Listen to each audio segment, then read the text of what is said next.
Hey, Mount Vernon families and students. Thanks so much for reading through the book of James with me. The next thing coming up is the 30-day challenge that I hope you sign up and become a part of. I'm so excited about this reflections video. Anytime that we are in scripture, I pray that we don't just read through it quickly, but take time to reflect on what God is speaking to us through his holy word. So here are our reflections. Thanks for everybody for tuning in. The main message that I got from James is that you don't need to do good deeds to get into heaven, but if you have a strong faith, good deeds should naturally follow. So I'm going to be looking for ways to put my faith into action and do good deeds for others. My favorite part of the Bible study was when James said that faith without deeds is dead. It's like having this incredible thing and then not wanting to share it with anyone. This made me reconsider how I'm actually applying what I've learned from the Bible and really practice my faith. The study through James has really helped me strengthen the way I pray. It has also encouraged me to be consistently in His Word. I have really wanted to pick up my Bible every day and read from it and do a study. It has also taught me better patience. I have also been trying to be quick to listen, slow to speak, and slow to anger, as it says in James. This study has overall been really good for me, and I am looking forward to more like it. Hello, Mount Vernon students and families. My name is Laura Pomeroy, and first I want to thank Pastor Matt for issuing the challenge to families to engage in the James study by Francis Chan on Right Now Media.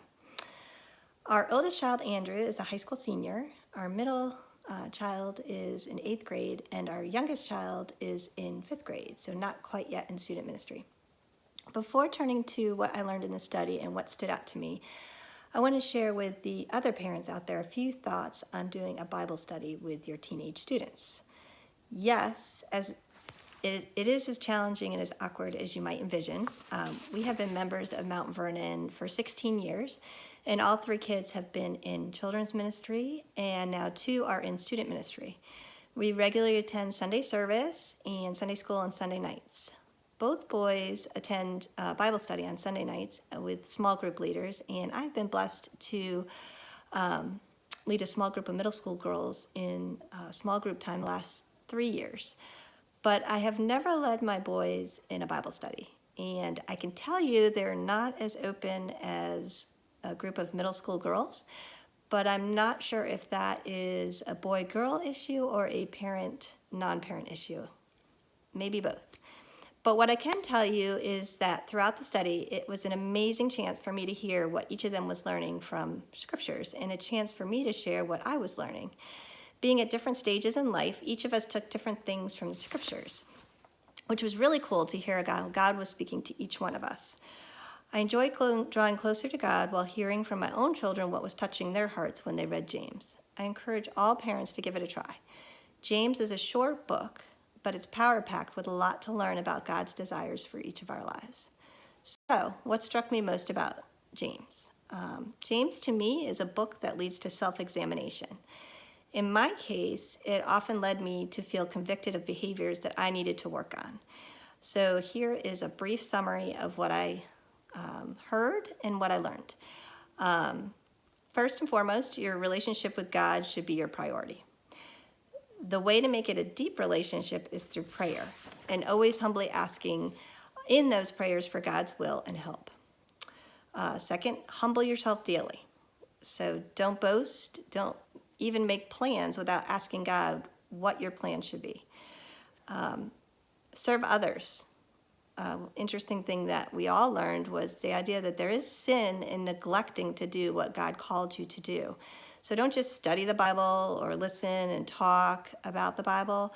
You need to go do, take action. The next one was a big one for me. That's hold your tongue. It's big for me, and I've worked on memorizing James 1:19 to help me, especially during this time that we're in. And James 1:19 says, "My dear brothers and sisters, take note of this. Everyone should be quick to listen, slow to speak, and slow to become angry." In addition, don't judge others. So show mercy instead, even when you're hurt. Don't judge somebody, give mercy. If you teach, remember, you're held to a higher standard. So don't talk one way in church and then another way outside church. You will be judged more harshly for that. Patience, have it. It's important this time, especially as patience has worn thin, being closer together and less to do. The other thing I learned is that trials are a blessing from God. It's helping you to persevere and grow, become more mature, and learn things from your trials. Also learn to ask God to help in things that are hard for you. So for me, holding my tongue is hard, and so I need to pray about that.